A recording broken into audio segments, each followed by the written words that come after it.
Well, why are you telling me that you need to get permission to film on private land, and you have to have a licence to fly a drone? That don't make sense. You just said there's a law, but you don't know what law. You're not making any sense. You're filming. Yeah. I'm just doing a little. Just stay back a bit. Don't get too close. I'm just doing a little, having a little film around the perimeter of Park Cakes, just getting some footage that I need. For what? Just for me. Well, can you stop filming, please? No, You need permission to stop to film. You don't need permission to film. Why would you need? It's private property. Where's your property start? Is it just here, look? Just turn that off. You don't need that on. Sorry, I'm just like, I don't understand why you kind of. Where's your property? Is this your property here? Is this the boundary line? You can't walk round is this the filming, so turn it off. Don't come near me, otherwise I'll defend myself, right? Don't get arsey with me. I'm not being arsey with you, I'm telling you to turn that off. You haven't got permission to film. You don't tell me anything, pal. I tell you what, I'm here. Right, well, am I off your property now? Right, turn that off. I'll continue filming from here. I tell you what, stay there, I'll get police, and then they'll confiscate that then, yeah? Because you haven't got permission to film. So just stay there. Before you go, just stay there. I'm about to fly a drone over. And I will get the police. You stay there. Well, he's asked me to stay here.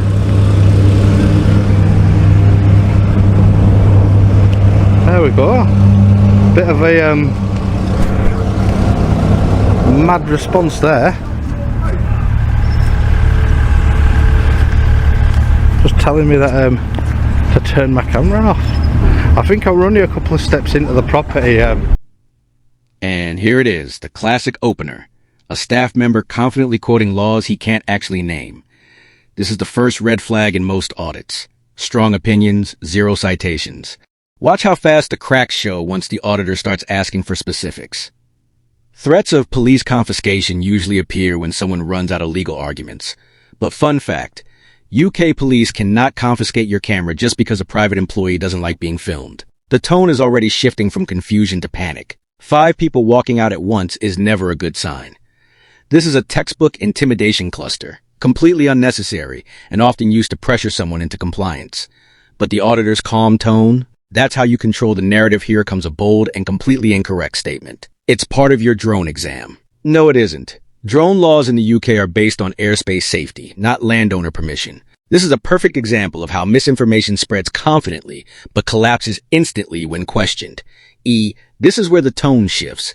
Instead of doubling down like the others, the manager actually looks up the law. And here's the twist.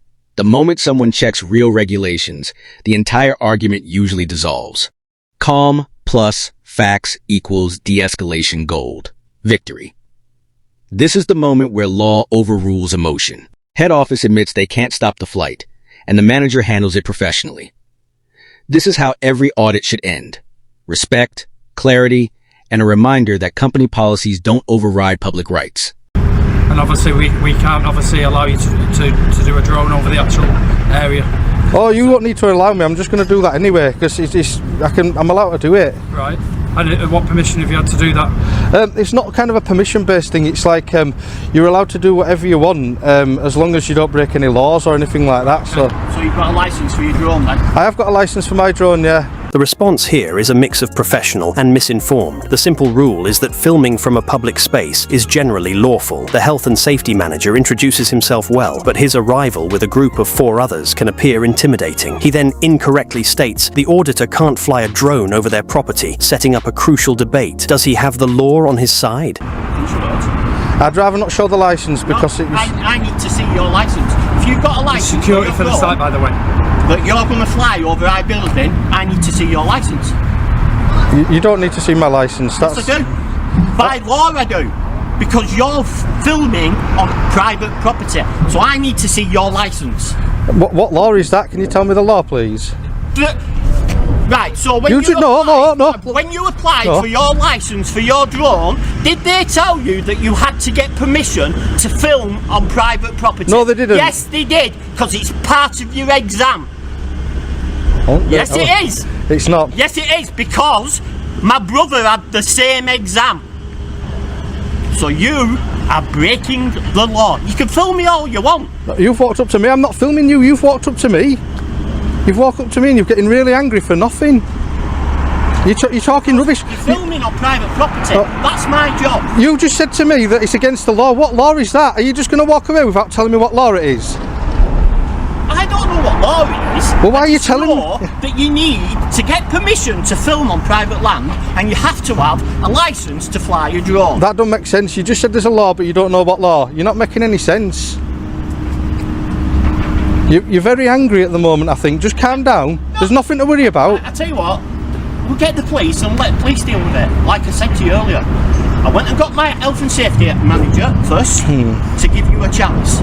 This next claim falls significantly short of factual accuracy. A core rule is that drone qualifications do not require landowner permission for overflight. An employee firmly asserts the auditor's drone exam must have included this rule, even citing her brother's experience. This is a common but incorrect belief, as airspace is generally not owned by the person with the land underneath it. With misinformation and rising tempers, how will this be resolved? Still don't want to do anything, so we'll ring the police and let them deal with it, because you're filming and you're still filming, and I don't want you filming me. I'm not filming you. You've walked up to me. Filming me, and that is against the law. That's not. You've walked up to my camera. Oh, you haven't walked up to my camera. Private land, which I am allowed to do. Yeah, that's private land. Past that line there. I like talking to you. You make sense. You're not angry. Fine. But I will say to you that anything from this road is actually our property, because I can show you the plans of the actual site. No, you don't have to show me the plans. I'm just a bit dubious about, because obviously I'm not familiar with obviously the law. So obviously I can help you with that as well if you like. Because it says here, owners of private properties have no right to present you from photographing their property as long as you are not trespassing. Yeah, that's right. So if I take off from public land and fly over, it's not an offence, if you know what I mean. So if that's why I'm saying don't call the police, because if you call the police, you've got to tell them what offence, because you've got to kind of report a crime, haven't you? Well, so this is why I'm obviously inquiring over it. So Exactly. In terms of the law, trespass or defined as entering or interfering with private property without the owner's permission. Yeah. So obviously, that's only what it's giving me. No, that's fine. Yeah, I mean, I can. I need to ask that question. This is a textbook example of excellent de-escalation. A professional response typically requires staying calm and seeking facts. Instead of matching the previous anger, the health and safety manager calmly takes control. He admits he isn't familiar with the specific law and even begins to research it, creating the space needed for a constructive dialogue. But will his research lead him to the right answer? Yeah. Well, I can tell you that you've been really good to me. You've been really nice to me. You haven't got angry. You haven't started getting upset or anything like that. You haven't told me what I can and can't do. So I'm going to let you know it's a 249 gram drone. That means I can fly it anywhere I like, apart from places that are forbidden, like airports, prisons, things like that. So it is legal. I am allowed to do it. I do it often to buildings just to get the beauty of the building and put together a quick drone show just for my own purposes. Right, okay. So just so you know. Like I say, I'm not familiar with. I've never come across this before, so this is the first time. But I will need to do a bit more digging and find out what's going on, and I will have to come back to you. Okay, that's fine. And just Google. If you Google 249 gram drone law, just Google that, and it should show you 249 gram drone law. If you just Google that. It should let you know that I am actually allowed to do it. I'm not going to be bad. I'm not going to do anything silly. I'm literally going to be at least 40 metres above. So you won't really, to be honest with you, you won't see it unless you're really looking for it. Just getting some aerial shots, and then that's it really. The auditor handles this teaching moment perfectly. The key legal test here is the drone's weight. Sub 250 Drila has far fewer restrictions. By calmly explaining the significance of his drone being under 249 grams, the auditor gives the manager the exact information needed to find the correct guidance online. This specific detail is the key that can unlock the entire situation. Now he has the search terms, but will management accept the facts? For residential, communal and industrial sites, yeah, you must always fly safely. So yeah, basically saying that you fly the drone. Like you've got a license, you just said that to me. Yeah, I have, yeah. Yeah, that's fine, drive.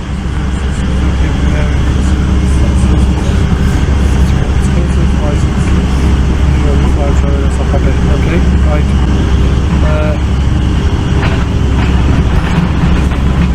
Right. And that's it really. The airspace around this industrial estate's not restricted, so I've just come to get some of the buildings. Okay. Because you've been so nice to me as well, I'll let you know, you're not the only building, so I'm not targeting you personally. I'm just literally getting some of the lovely aerial shots of some of the buildings. Will you be able to give me 5 or 10 minutes?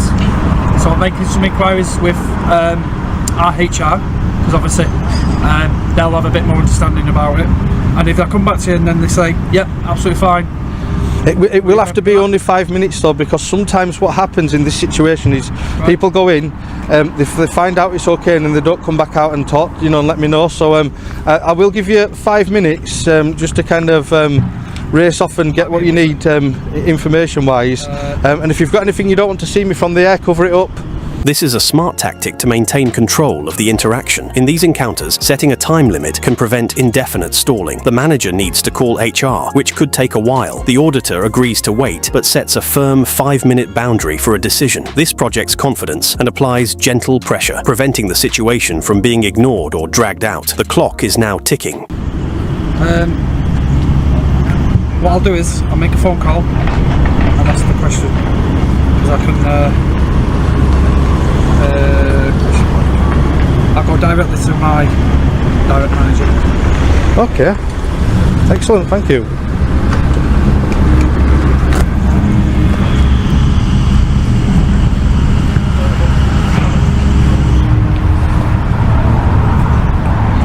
So yeah, he's gone over to speak to his manager on the phone, and he's got there's quite a few people out actually.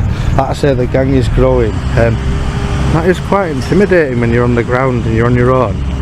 I've got a camera in my hand as well, so it'd be difficult to kind of defend myself off the bat. So yeah, what I'll do, I'll just have a quick look around the side here, park cakes, and then what we'll do is we'll give the guy another few minutes, and then we'll get the drone over. Please check it on the map.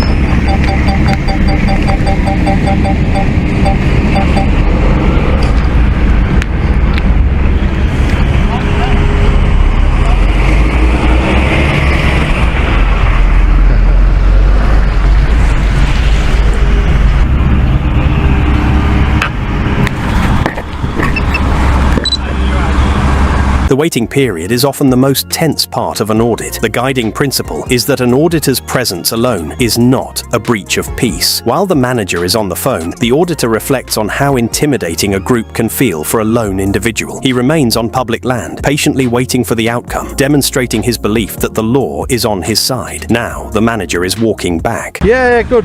So I've done a bit of, so I rang head office. They basically saying is that we could advise you not to do it, but we can't actually stop you from doing it. The only thing we can say to you is that if you are doing it, just be careful. We have got our signage, which is around the building, which is park cake signage.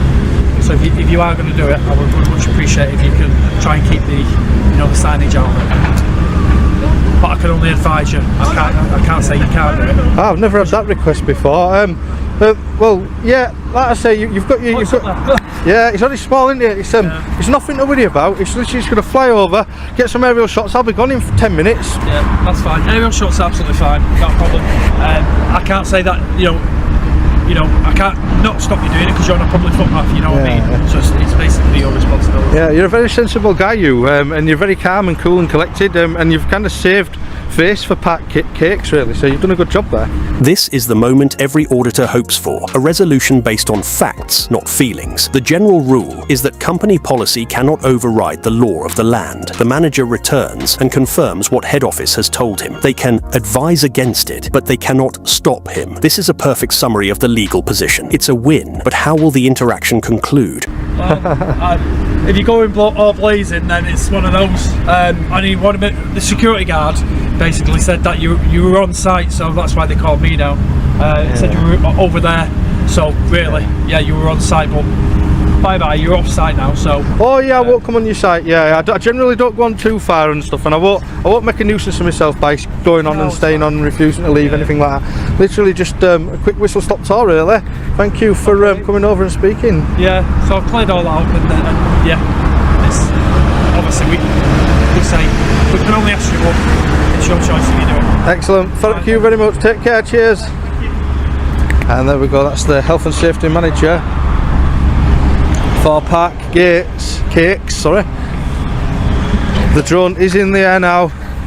And there is the result, a peaceful flight, all because of a calm, fact-based conversation. The key takeaways here are clear. First, knowing the specific rules, like the 249-gram drone weight, is powerful. Second, de-escalation is almost always more effective than aggression. And third, praising professionalism, as the manager showed, encourages better interactions in the future. What did you think of his final decision? Let me know in the comments. If you want more calm, forensic breakdowns like this, please subscribe and hit the bell. This video is educational, not legal advice. Always check local laws. Peace out.